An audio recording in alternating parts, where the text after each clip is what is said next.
কিয়ামতের আগে মানুষ জিনা করবে, জেনাকে মানুষ জেনা মনে করবে না, মনে করবে এটা অ্যাফেয়ার, ছেলে মেয়ের ক্রাশ। এখন নতুন শব্দ আসে কি, ক্রাশ। চোখে চোখে কন্ট্যাক্ট হবে, কো এডুকেশনের মাধ্যমে মোবাইল নাম্বার এক্সচেঞ্জ হবে, রাতের বেলা কথা হবে, ফোন হবে, তারপর চা খাবে, কফি খাবে, ঘুরবে, আস্তে আস্তে বেডে যাবে, তারপরে ব্রেকআপ হয়ে যাবে। তাদের কাছে সিম্পল, এটা খুব সিম্পল, সিলি ব্যাপার। আর কোরআনের কাছে এটা কি, জিনা। এক কথায় কি, জিনা।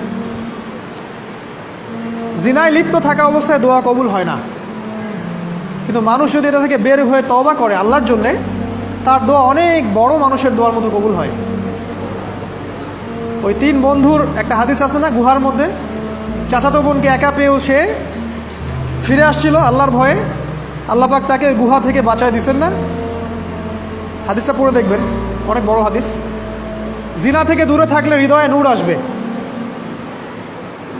আপনি আমি যদি আমাদের চোখকে এই পর্যায়ে নিয়ে যেতে পারি যে কোনো গায়রে মাহরামের দিকে চোখ পড়লে আমরা নামিয়ে নিচ্ছি, তখন আপনি ফিল করবেন আপনার মনের মধ্যে নূর আসছে। এই যে আমি এখন একটা লেকচার দিচ্ছি, আমার খুব ভালো লাগছে। ঠিক রাস্তায় যেতে যেতে যদি আমি 8-10টা মেয়ের দিকে তাকাই, আমার এই নূরটা উঠে যাবে। জাহান্নামে কেন অনেক নারী থাকবে জানেন? কারণ তারা শুধু নিজেরা অপরাধ করে না, হাজারো মুমিন মানুষের নূর তারা কেড়ে নেয়। দ্যাট ইজ ওয়াই তারা জাহান্নামে বেশি থাকবে। আরেকটা মেজর কারণ হচ্ছে তাদের উদ্ধত মাথা।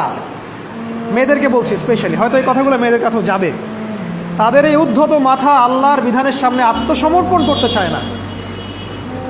তাদের এই উদ্ধত মাথাটা আল্লাহর বিধানের সামনে আত্মসমর্পণ করতে চায় না, এ কারণে তারা জাহান্নামে বেশি থাকবে।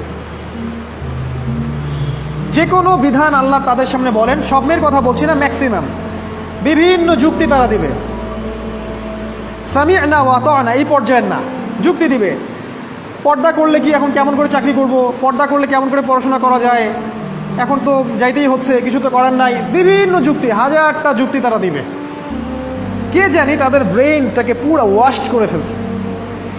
আমি আপনাদেরকে বলছি কে করেছে, এটা করেছে স্বয়ং দাজ্জাল। স্বয়ং দাজ্জাল। কারণ হাদিস একটা আছে, রাসূল সাল্লাল্লাহু আলাইহি ওয়াসাল্লাম বলেছেন দাজ্জালের শেষ অনুসারী হবে এক শ্রেণীর নারী। মাশাআল্লাহ, দাজ্জালের শেষ অনুসারী হবে এক শ্রেণীর নারী। তাদেরকে ঘরে ইসলামিক অনুশাসনে রাখার জন্যে বাবা, ভাই, স্বামী শিকল দিয়ে বেঁধে রাখবে, তারপরেও তারা শিকল ছেড়ে বের হয়ে যাবে, আটকাতে পারবেন না, because of their mind is brainwashed. এ কারণে দেখা যায় তাদেরকে যখন কোনো বিধানের কথা আপনি বলবেন, তাদের এই উদ্ধত মাথাটা আল্লাহর বিধানের সামনে অবনত হতে চায় না, বিভিন্ন যুক্তিতর্ক তারা দেয়। এ কারণেই তাদের সংখ্যাটা জাহান্নামে বেশি হবে। আরও কারণ আছে, রাসূল বলেছেন সারা জীবন তাদের জন্য করবেন। স্পেশালি তাদের উদ্দেশ্য করে বলছি যাদের অ্যাফেয়ার আছে। যতই করেন, যত কিছুই করেন না কেন, আপনি যদি তাকে ভোগ বিলাস এবং পার্থিব সুখ শান্তি দিতে না পারেন, সে আপনাকে চিনবে না এক সময়। আপনি যদি আমাদের কথা বিশ্বাস না করেন, লিখে রাখতে পারেন। আর এমনিতে লিগ্যাল বৈবাহিক সম্পর্কেও সারা জীবন অনেক কিছু করবেন, হঠাৎ একদিন কোনো একটা কারণে ঝগড়া লেগে গেছে, তখন দেখবেন সে বলে বসবে সারা জীবন তোমার কাছে কিছুই পেলাম। আমি নারীদেরকে ছোট করছি না, তাদের কিছু কিছু পয়েন্ট বলছি, এইসব কারণে তারা জাহান্নামে থাকবে। আমি একটু এই কথাটা না বললে জাস্টিস হবে না। রাসূল সাল্লাল্লাহু আলাইহি ওয়াসাল্লাম মেরাজে গিয়েছিলেন, আপনারা জানেন। তিনি মেরাজের রাতে অনেক অলৌকিক জিনিস দেখেছেন, নবীদের সাথে সাক্ষাৎ করেছেন, ইভেন আল্লাহর সাথে কথা বলেছেন, আল্লাহর নূর দেখেছেন। এই সময় সবাই তাকে হাসি মুখে সম্বর্ধনা জানিয়েছিল। যার সাথেই দেখা হয়েছে তার সাথেই তিনি হাসি মুখে অভ্যর্থনা তাকে জানিয়েছে, আসসালামু আলাইকা আইয়ুহান নবী, সবাই বলেছে হাসি মুখে। একজন মালাক, একজন ফেরেশতা তাকে দেখে হাসেননি, একজন। আপনারা কি জানেন? রাসূল সাল্লাল্লাহু আলাইহি ওয়াসাল্লাম অবাক হয়েছিলেন। তিনি বলেছিলেন যে ইয়া জিবরিল, ওর চেহারাটা এত গম্ভীর কেন, সে আমাকে দেখে হাসছে না কেন, তার মুখে হাসি নেই কেন? জিবরিল আমিন বলেছেন যে তার নাম হচ্ছে তার নাম মালিক। তার নাম মালিক, সূরা যুখরুফের মধ্যে আছে, তার নাম মালিক। যেদিন থেকে আল্লাহ জাহান্নাম সৃষ্টি করেছেন, সেদিন থেকে তাকে জাহান্নামের দায়িত্ব দিয়েছেন।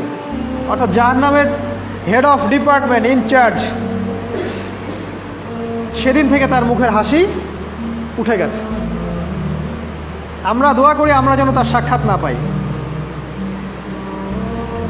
তার কাছে পারমিশন নিয়ে রাসূল সাল্লাল্লাহু আলাইহি ওয়াসাল্লাম জাহান্নামের দিকে তাকিয়েছিলেন, ভিতরে দেখেছেন কি আছে।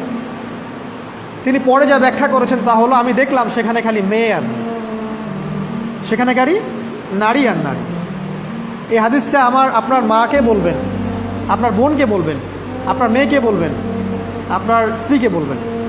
এই হাদিসটা যদি কারো হৃদয়ের মধ্যে গেঁথে যেতে পারে, তার দ্বারা অন্যায় করা সম্ভব না। কিভাবে একটা মেয়ে সব কিছু উন্মুক্ত করে ঘুরতে পারে যখন অলরেডি তার আত্মা জাহান্নামে জ্বলছে অলরেডি, কারণ ভবিষ্যৎ তো আল্লাহ জানেন। যেমন উমর রাদিয়াল্লাহু আনহু এর ঘর জান্নাতে আছে, রাসূল সেটা দেখে আসেন নাই? এসে উমর ইবনুল খাত্তাবকে বলেছেন না যে আমি দেখে আসছি তোমার ঘর, আমি ঢুকিনি তোমার ঘরে তোমার আত্মসম্মানের কারণে। তার মানে তিনি পৃথিবীতে বিচরণ করছেন, ঘর তো জান্নাতে অলরেডি তৈরি হয়ে আছে। মেয়েরা দিব্যি ঘুরছে এভাবে, এবং তারা মোটেও সচেতন নয় তাদের ঘর হয়তো বা জাহান্নামে রেডি। আর আমাদের এই so called modern western civilisation এদেরকে ব্রেইন ওয়াশড করে দিয়েছে। তারা বাজার করছে, তারা নগ্ন হয়ে ঘুরছে, কাপড় পরেও তারা নগ্ন থাকছে, তারা মডেলিং করছে, গান গাচ্ছে, নৃত্য প্রদর্শন করছে, মিডিয়া আসে, তার দেহ লক্ষ লক্ষ কোটি কোটি মানুষ দেখছে।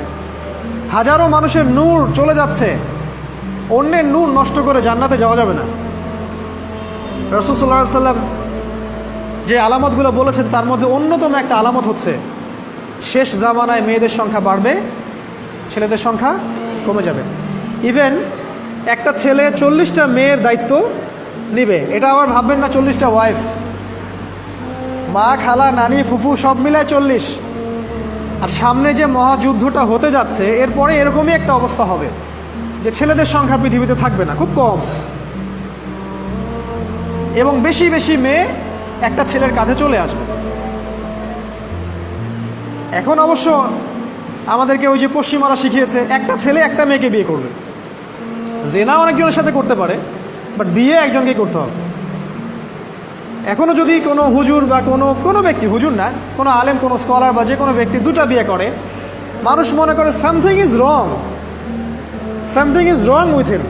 এই লোকের কোনো সমস্যা আছে মনে হয়, এর মানে চরিত্র ভালো না, এর মনে একটা দিয়ে আকাঙ্ক্ষা পূরণ হয় না, something is wrong with him, তাই না? এই চেতনাটা দজ্জাল শিখিয়েছে এদেরকে। একটা ছেলেকে তৈরি করা হয়েছে সে যেন অনেকগুলা মেয়েকে বিয়ে করার ক্ষমতা রাখে, এভাবেই তাকে তৈরি করা হয়েছে। না হলে আল্লাহ কখনোই 4, 3, 2 বলতেন না। হ্যাঁ, যদি আমি সমতা করতে না পারি তাহলে কি একটা কথা বলি, এই সাবজেক্টটা আপনাদেরকে হয়তো কেউ পড়ায় না। একটা বিয়ে করেও একটা ছেলে মিল্কেল ইয়ামিন রাখতে পারে। মিল্কেল ইয়ামিন মানে হচ্ছে দক্ষিণ হস্তের মালিক। মেয়েটাও জানবে আমি মিল্কেল ইয়ামিন, ছেলেও জানবে সে আমার মিল্কেল ইয়ামিন। এভাবেও একটা ছেলে একটা মেয়ে সিকিউরিটি, শেল্টার, ফুড সব কিছু পেতে পারে। এটা এখন উঠে গেছে, একটা সময় এগুলো ছিল। রাসূলুল্লাহ সাল্লাল্লাহু আলাইহি ওয়াসাল্লামের একটা ছেলে ইব্রাহিম, রাসূলের একজন ছেলে ইব্রাহিম কার গর্ভে জন্ম নিয়েছিলেন? কার গর্ভে জন্ম নিয়েছিলেন? রাসূলের জীবনী পড়তে হবে A to Z কয়েকবার, কমপক্ষে, আর রাহিকুল মাখতুম বইটা পড়তে হবে। মারিয়া কিপ্তির গর্ভে জন্ম নিয়েছিলেন। মারিয়া কিপ্তি একজন দাসী। এই দাসী মানে কাজের মেয়ে না, এটাকে বলা হয় মিল্কেল ইয়ামিন, দক্ষিণ হস্ত। পারস্যের রাজা মিশরের রাজা দুজন দাসীকে রাসূল সাল্লাল্লাহু আলাইহি সাল্লামের কাছে উপহার দিয়েছিলেন। তার একজনকে রাসূল সাল্লাল্লাহু আলাইহি সাল্লাম নিজের করে নেন, বিয়ে করে নেন। তার গর্ভে জন্ম নিয়েছিল পুত্র ইব্রাহিম। এই সাবজেক্টটা আপনাদেরকে কে পড়াবে এখন? ইভেন এখন আলেম ওলামাও দুটো বিয়ে করতে ভয় পায়, মনে করে যে সমাজের মানুষ আমাকে কি বলে না বলে। সবচেয়ে বড় কথা হচ্ছে এই কাজ করার জন্য ব্যাকবোন শক্ত থাকা দরকার। ব্যাকবোন মানে মেরুদণ্ড, স্টিলের মতো। তাহলে এই কাজ করতে পারবেন। নারীর সংখ্যা যে বাড়বে 40 গুণন 1 হবে, তখন এই 39টা মেয়ে কী করবে? এখনও সমাজের মধ্যে নারী পুরুষের অনুপাত 1:4, মানে প্রতি একজন ছেলের জন্য 4টা করে নারী ঘুরছে সমাজে। এটা তো স্ট্যাটিস্টিক, আপনি ইন্টারনেটে গেলেও দেখতে পারবেন। এবং পশ্চিমা কান্ট্রিগুলোতে এগুলো আরও অনেক বেশি, ওদের অনুপাতটা আরও অনেক বেশি। তাহলে এই বাকি মেয়েরা আসলে করবেটা কি? সবাই যদি একটা করে বিয়ে করে, তাহলে বাকি মেয়েদের কি হবে? তারা কি পতিতালয়ের সম্পত্তি হবে? ওদের যৌন অধিকার নাই? ওরা শারীরিক, মানসিক, শেল্টার, ফুড, খাবার, পানীয় এগুলোর অধিকার রাখে না? এখানে নারীবাদীরা কি বলবে? সব নারীবাদী, এদেশের যত নারীবাদী আছে, সেকুলারিজম, এই নারীবাদীরা বেশিরভাগই দজ্জালের এজেন্ট। নিজ হাতে দজ্জাল ট্রেনিং দিয়ে এদেরকে তৈরি করেছে। আপনারা হয়তো ভাবছেন দজ্জাল তো এখনো বের হয় নাই, ট্রেনিং দিল কিভাবে? আমরা কি ইবলিসকে দেখি? ইবলিস নাই, ওর অস্তিত্ব নাই। এখানে ফেরেশতারা ঘিরে রাখছেন, এটা দ্বীনি মজলিস, কেউ দেখতে পাচ্ছি? তাদের অস্তিত্বকে অস্বীকার করতে পারেন? দাজ্জালও এরকমই একটা এভিডেন্স, এরকম একটা সোল। সে অলরেডি রিলিজড, সে শুধু মানুষের রূপে আমাদের সামনে আসেনি, সামনেই আসবে। একজন ইহুদির যুবকের বেশ ধরে সে সামনে আসবে। কিয়ামতের এভিডেন্স হচ্ছে নারীর সংখ্যা বাড়বে, পুরুষের সংখ্যা কমে যাবে। আরেকটা এভিডেন্স হচ্ছে নারী পুরুষের পোশাক পরবে, পুরুষ নারীর পোশাক পরবে। পোশাক মানে কি? জিন্স আর গেঞ্জি? হ্যাঁ, এটাও একটা ব্যাখ্যা। ঢাকায় তো জিন্স আর গেঞ্জি চলছে, টি শার্ট। এখানে অন্য একটা ব্যাপার আছে, আমি সেটা আপনাদেরকে আজকে বলছি। সেটা হলো, এটা শুধু এই পোশাক বলতে শুধু গায়ের পোশাক বোঝানো হয়নি। আল্লাহ বলেননি নারীরা তোমাদের পোশাক, তোমরা নারীদের পোশাক। তার মানে কি না এটা নারী, এটা আমার ওয়াইফ? নো। কোরআনের আয়াত এবং হাদিসের আয়াতগুলো দুই রকম। মুহকামাত, যেগুলো স্পষ্ট, মুতাশাবিহাত, যেগুলো অস্পষ্ট, যেগুলোকে তাউইল, ব্যাখ্যা করতে হয়। আর তাউইল কারা করবে? যাদেরকে আল্লাহ জ্ঞান দিয়েছেন তারা করবে, সবাই করবে না। তাউইল করার পরেও তারা বলবে আল্লাহই ভালো জানেন। এজন্য আমি বলছি আল্লাহই ভালো জানেন, কিন্তু আমার ব্যাখ্যা হচ্ছে যে এখানে পোশাক বলতে বোঝানো হয়েছে যে মেয়েরা সামাজিক, অর্থনৈতিক, রাজনৈতিক সমস্ত ক্ষেত্রে ছেলেদের নেতৃত্বের আসন নিয়ে নিবে। You are agree with me? আমার সাথে এগ্রি করেন? পরিবার, সমাজ, রাষ্ট্র, সব জায়গায় they will play the functional role of male in society. তারা সমাজে পুরুষের ফাংশনাল রোলটা প্লে করবে, আর পুরুষ নারীর জায়গায় চলে আসবে। ওই যে পিছনে গিয়ে ইয়াস স্যার সামিয়ানা ও আতোয়ানা, এই হবে অবস্থা। এগুলো কি আমরা দেখতে পাচ্ছি? ব্যাখ্যা করার দরকার নেই, তবে একটা হাদিস না বললে ইলমের জাস্টিস হবে না। সেটা হলো আল্লাহ রাসূল সাল্লাল্লাহু আলাইহি ওয়াসাল্লাম বলেছেন, কোনো কওম ততক্ষণ পর্যন্ত সফল হতে পারে না যতক্ষণ পর্যন্ত তাদের নেতৃত্ব দিবে একজন নারী। হাদিস কি আছে এটা, নাকি বানায় বললাম? তাদেরকে বুখারী খুলে দেখতে বলেন। কোনো কওম, আর রাসূল যখন একটা কথা বলেছেন তার মানে পৃথিবী উল্টে গেলেও কথাটা সত্য হবে, কিছুই করার নাই। এই কারণে পশ্চিমার এখন খুব ভয় পাচ্ছে, কারণ রাসূল সাল্লাল্লাহু আলাইহি ওয়াসাল্লামের অনেক ভবিষ্যৎবাণী আছে কিয়ামত সম্পর্কে। ওরাও এখন খুব ভয় পাচ্ছে, ওভার কনসিয়াস, যে এগুলো তো হতেই পারে। এটাকে ঠেকানোর যত পদ্ধতি তারা অবলম্বন করছে, কিন্তু লাভ হবে না। প্রতিটা ইস্যু ওদের বিপর্যয় ডেকে আনবে। যে কোনো ইস্যু হোক, সেটা প্যালেস্টাইন বা কাশ্মীর হোক, সেটা আফগানিস্তান বা পাকিস্তান বা বাংলাদেশ বা বার্মা, কোনো ইস্যুই তাদের জন্য কল্যাণ বয়ে আনবে না। যদি কল্যাণ বয়ে আনে, শুধু মুসলিমদের জন্যই আনবে, কারণ প্রতিটা অন্ধকারের পিছনে একটা সোনালী সকাল আছে। এটা ওরা জানে না, কিন্তু কোরআন এবং হাদিস এটা আছে। অতএব কেউ ধৈর্যহারা হবেন না, ধৈর্যহারা হবেন না, এবং অধৈর্য হয়ে কোনো ইনিশিয়েটিভ নেবেন না, এমন কোনো ইনিশিয়েটিভ নেবেন না যার কারণে উম্মার ক্ষতি হয়। কারণ সামনে যে সময়টা আসে, এটা আমাদের বিজয়ের সময়, ওদের বিজয়ের সময় নয়।